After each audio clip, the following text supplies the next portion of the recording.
வையா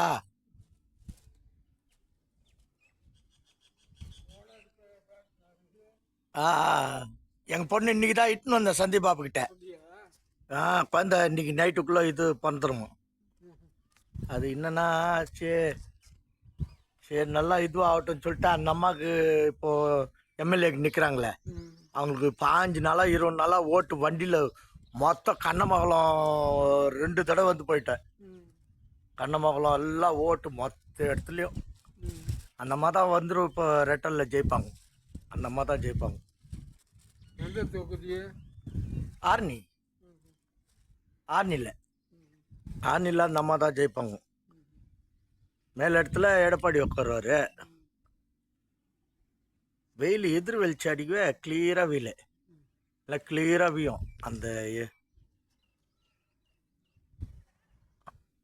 இதில் இதுவில் போச்சுன்னா ஃபேஸ்புக்கில் அந்த இதுவில் போச்சுன்னா தமிழ்நாடு ஃபுல்லாக போவோம். அது இன்னும் இன்னும் பவர்ஃபுல்லாக ஆகாதுக்குதுன்னு தெரியல. ஜனங்க வருதா ஐயா? எந்த நாள் வருது ஐயா எனக்கு? ஜனங்க எந்த நாள் வருதுங்க? ஞாயிற்றுக்கிழமை வருதுங்களா? எங்கள் வீட்டில் கூட சொல்லுது. இப்போ இட்டுன்னு வந்து எங்கள் பொண்ணு சின்ன பொண்ணு எங்கள் வீட்டில் விட்டு வந்துக்கிறேன் ஹாஸ்பிட்டலில் சந்தேபாபுக்கிட்ட. அவங்க என்னென்னா வந்து இப்போ நைட்டுக்குள்ளே வந்து டெலிவரி ஆகிடும்னு சொல்கிறாங்க.